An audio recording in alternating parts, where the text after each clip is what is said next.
ஆகாஷ்வாணி.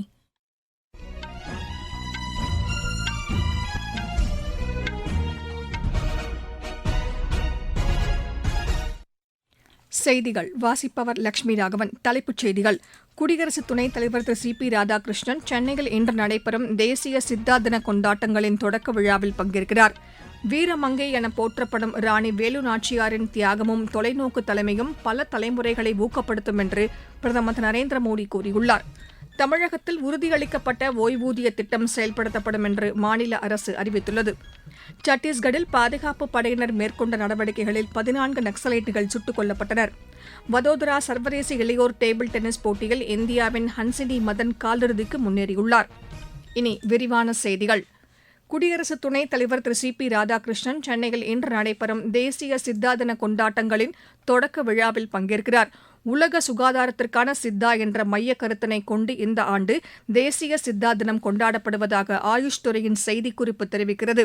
சித்தா மருத்துவ முறையில் சிறப்பாக பங்களித்த 5 பேர் இன்றைய நிகழ்ச்சியில் கௌரவிக்கப்பட உள்ளதாக அதில் குறிப்பிடப்பட்டுள்ளது. வீரமங்கை என போற்றப்படும் ராணி வேலு நாச்சியாரின் தியாகமும் தொலைநோக்கு தலைமையும் பல தலைமுறைகளை ஊக்கப்படுத்தும் என்று பிரதமர் திரு நரேந்திர மோடி கூறியுள்ளார்.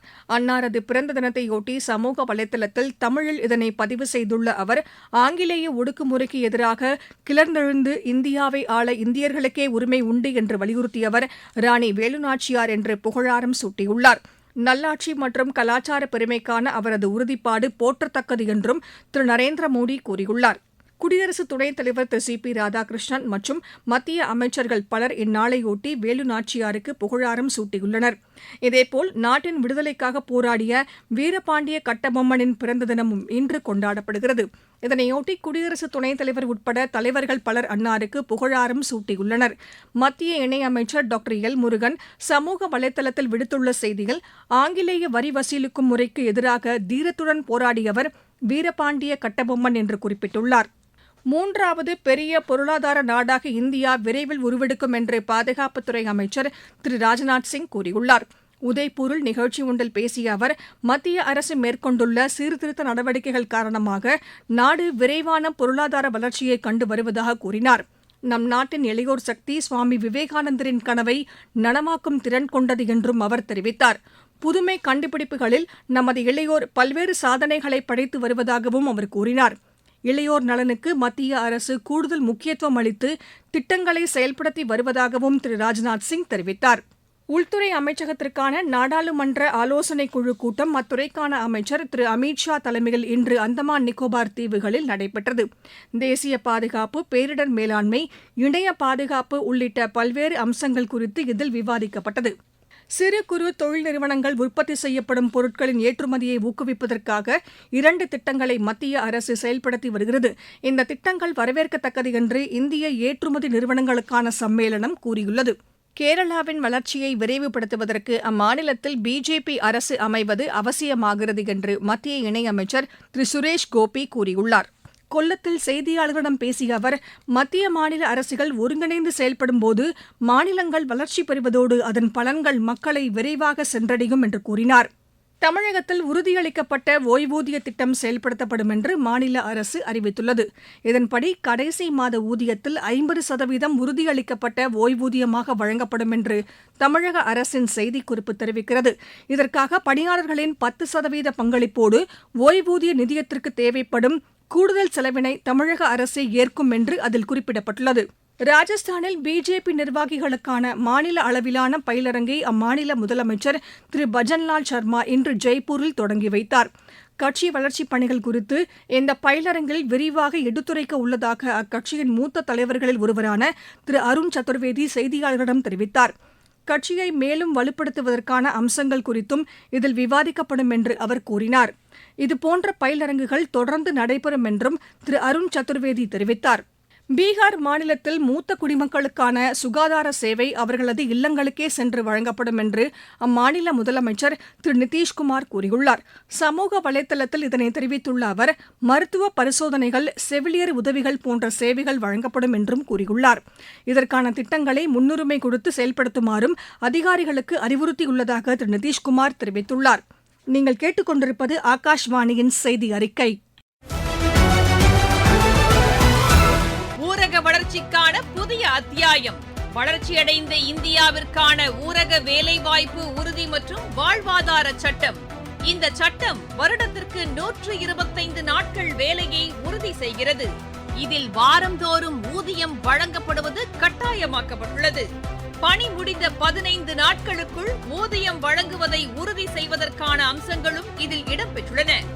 ஊதியம் காலதாமதமாக வழங்கப்பட்டால் அதற்கான இழப்பீட்டுத் தொகைக்கும் இதில் வகை செய்யப்பட்டுள்ளது. வளர்ச்சியடைந்த இந்தியாவிற்கான பயணத்தில் மோடி அரசு தொடரும் சீர்திருத்த நடவடிக்கைகள்.